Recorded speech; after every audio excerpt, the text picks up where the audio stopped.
नमस्कार बच्चों, आज के वीडियो में हम कक्षा 12 साहित्यिक हिंदी के प्री बोर्ड एग्जामिनेशन को देखेंगे और इनके बहुविकल्पीय प्रश्नों को हल करेंगे। जैसा कि मैंने पहले ही बता दिया है, यह साहित्यिक हिंदी का प्रश्न पत्र है। तो देखते हैं कि कौन सा उत्तर सही है और बाकी उत्तर क्यों सही नहीं है, इस पर हम ध्यान देंगे और अपने उत्तरों को सही करेंगे। पहला प्रश्न खंड का से है, बाबू गुलाब राय की आत्मकथा है। तो बाबू गुलाब राय की आत्मकथा कौन सी है? कुछ आप बीती कुछ जग बीती? नहीं, यह नहीं है। यह किसकी आत्मकथा है? यह भारतेंदु हरिश्चंद्र की है। मेरा जीवन प्रवाह, क्या यह इनकी आत्मकथा है? नहीं, यह जवाब भी गलत है। क्यों? क्योंकि यह वियोगी हरि जी की आत्मकथा है। मेरी असफलताएं, क्या इनकी आत्मकथा है? हाँ, यह हमारा सही जवाब है। अगला क्या है? अपनी खबर। अपनी खबर क्या इनकी आत्मकथा है? नहीं, यह तो हम शुरुआत से पढ़ते आ रहे हैं कि यह तो पांडे बेचन शर्मा उग्र जी की है। तो सही जवाब क्या हुआ? सही जवाब हुआ मेरी असफलताएं। ये उत्तर सही हो जाएगा। अगला प्रश्न है, ध्रुव स्वामिनी किस विधा की रचना है? क्या ये कहानी है? नहीं। नाटक है? हाँ, नाटक है। निबंध? नहीं है। उपन्यास भी नहीं है। तो सही जवाब क्या हो जाएगा? ध्रुव स्वामिनी नाटक है। अगली बार प्रश्न हो सकता है यह पूछ लिया जाए कि ध्रुव स्वामिनी किसका नाटक है, तो ये जयशंकर प्रसाद का नाटक है। अगला प्रश्न, सरस्वती किस युग की पत्रिका है? भारतेंदु युग की है? नहीं है। छायावाद की है? नहीं। क्या छायावाद उत्तर युग की है? नहीं। तो सही जवाब क्या है? द्विवेदी युग। ये द्विवेदी युग की पत्रिका है। अगली बार हो सकता है पूछ लिया जाए कि इस पत्रिका के संपादक कौन है, तो इसके संपादक, पहले संपादक कौन है? श्याम सुंदर दास जी हैं। और जो दूसरे संपादक हुए, जो कि 1903 से 1920 तक रहे, वह रहे महावीर प्रसाद द्विवेदी, जिनके नाम से द्विवेदी युग का नामकरण हुआ। अगला प्रश्न है, धर्मवीर भारती का उपन्यास है। क्या परख इनका है? नहीं। तो परख किसका है? जैनेन्द्र का। गुनाहों का देवता इनका उपन्यास है? हाँ, ये जवाब सही है। त्यागपत्र किसका है? त्यागपत्र भी जैनेन्द्र कुमार जी का है। और कल्याणी, यह भी उपन्यास जैनेन्द्र कुमार का है। तो बाकी के जो तीन उपन्यास है, परख, त्यागपत्र और कल्याणी, ये जैनेन्द्र कुमार के हैं। इसको याद इसलिए रखना होगा कि अगली बार इनमें से भी कोई उपन्यास पूछा जा सकता है, तो आपको इसका उत्तर पता होना चाहिए। अगला प्रश्न, सत्यार्थ प्रकाश रचना है। किसकी रचना है? सदल मिश्र की है? नहीं। राजा लक्ष्मण सिंह की है? नहीं। स्वामी दयानंद जी की है? हाँ, स्वामी दयानंद जी की है। और वासुदेव शरण अग्रवाल की भी नहीं है। तो सही जवाब हुआ स्वामी दयानंद। स्वामी दयानंद यानी महर्षि दयानंद। और यह आर्य समाज का एक पवित्र ग्रंथ माना जाता है। अगला प्रश्न हमारा यह है, दीप शिखा के रचयिता हैं। तो दीप शिखा के रचयिता कौन है? सूर्यकांत त्रिपाठी निराला है? नहीं है। महादेवी वर्मा, हाँ, महादेवी वर्मा है। और यह इनका 5वां काव्य संग्रह है, जो कि 1942 में प्रकाशित हुआ था। और सुभद्रा कुमारी चौहान भी इसका जवाब सही नहीं है, और ना ही मैथिली शरण गुप्त। अब आप देख रहे हैं यहाँ प्रश्न नंबर 2 लिखा है। तो 5 प्रश्न हमारे गद्य साहित्य के इतिहास से हो चुके हैं। अब जो प्रश्न है वो हमारे काव्य साहित्य के इतिहास के हैं।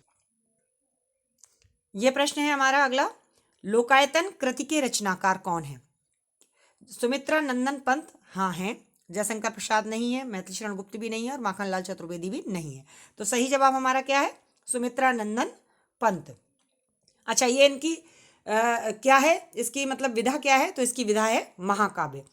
और ये महाकाव्य इन्होंने लिखा हुआ है ग्राम्य जीवन पर, यानी देश हमारा आज़ाद होने के बाद की स्थिति क्या थी और पहले की स्थिति क्या थी, उससे संबंधित कविताएं इन्होंने इसमें छंदोबद्ध की हैं। अगला प्रश्न, संसद से सड़क तक रचना है। तो ये संसद से सड़क तक किसकी रचना है? ये रचना मुक्तिबोध की नहीं है, नागार्जुन की नहीं है, अज्ञेय की नहीं है। तो फिर किसकी है? ये रचना है धूमिल की। धूमिल का पूरा नाम क्या है? सुदामा पांडे। और ये इनका पहला काव्य संग्रह था, संसद से सड़क तक, जिसमें इन्होंने 25 कविताओं का संग्रह किया था। अगला प्रश्न है, बिहारी सतसई किस काल की रचना है? तो बिहारी सतसई का जो काल है वो आदिकाल है? नहीं है, क्योंकि आदिकाल में तो रासो ग्रंथ वगैरह लिखे गए थे। भक्ति काल की है? नहीं, उस समय के कबीर जी हैं हमारे और सूरदास जी हैं। फिर बिहारी किस काल के कवि हैं? बिहारी रीत काल के कवि हैं। तो बिहारी सत्सई जाहिर सी बात है कि रीत काल की कविता है। आधुनिक काल की है? नहीं, आधुनिक काल की भी ये कविता नहीं है। और बिहारी सत्सई है किसकी? ये बिहारी लाल जी की रचना है। बिहारी जिन्होंने मात्र एक ग्रंथ लिख करके, बिहारी सत्सई लिख करके रीत सिद्ध कवियों में अपना स्थान बनाया था और इनको गागर में सागर भरने वाला कवि भी कहा जाता है। अगला प्रश्न इस प्रकार से है, सूकर खेत नामक स्थान संबंधित है? किससे संबंधित है? क्या कबीरदास से है? नहीं। नंददास से है? नहीं। तुलसीदास से? हाँ, तुलसीदास से है। और क्या सूरदास से है? नहीं, इनसे भी नहीं है। तो कबीरदास नहीं है, नंददास नहीं है, सूरदास नहीं, तो सही क्या है? तुलसीदास। अच्छा, तुलसीदास जी का संबंध क्यों है इस सूकर खेत से? क्योंकि उन्होंने रामचरितमानस में लिखा है कि मैं पुनि निज गुरु सन सुनी, कथा ससु कर खेत, समझी नहीं तस बालपन, तब अति रहे हुए चेत। मैंने अपने गुरु जी से सूकर खेत में राम की कथा को सुना था, लेकिन तब मैंने उस कथा के सार को, मर्म को नहीं समझा था, क्योंकि तब मैं बहुत ही अचेत था, मतलब मूर्ख था, मेरे अंदर चेतना नहीं थी, ज्ञान नहीं था। तो इस बात को तुलसीदास जी ने लिखा है। तो ये हमारे 10 प्रश्न थे जो कि काव्य और गद्य साहित्य के इतिहास से थे। अब हमारे 3 प्रश्न आते हैं साहित्यिक हिंदी के विद्यार्थियों के लिए संधि के। तो प्रश्न पूछा गया है कि अन्वेषणम का संधि विच्छेद होगा। अन्वेषणम में कौन सी संधि है ना? तो इसमें संधि जो है वो हमारी यण संधि है।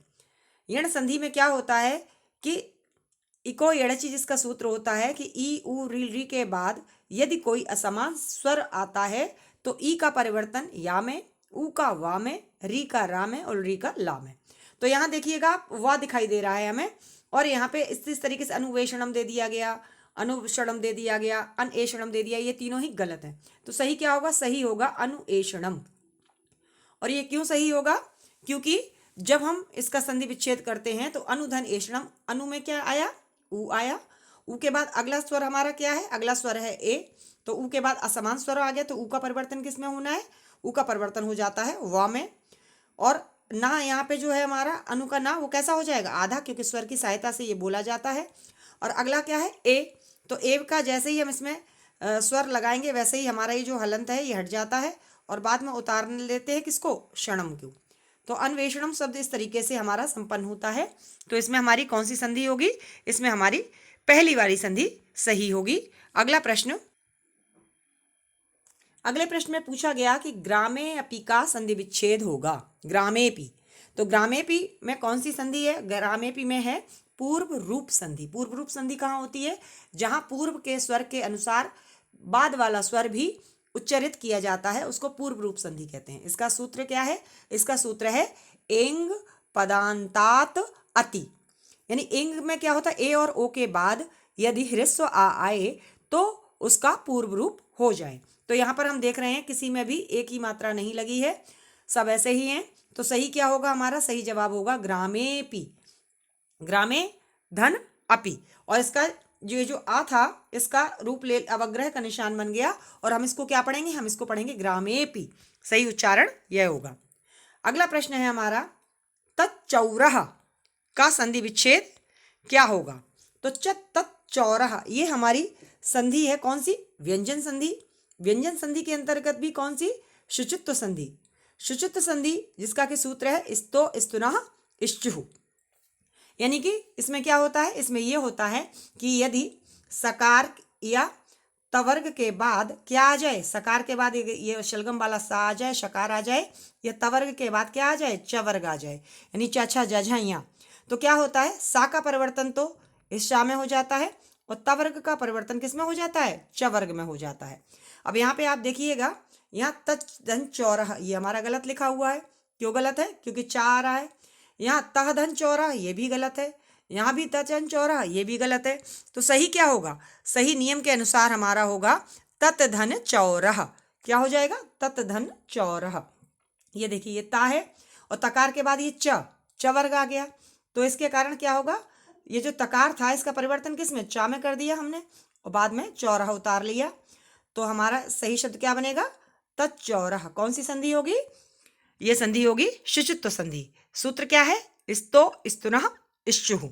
तो 3 हमारे संधियों से प्रश्न थे। आगे देखते हैं।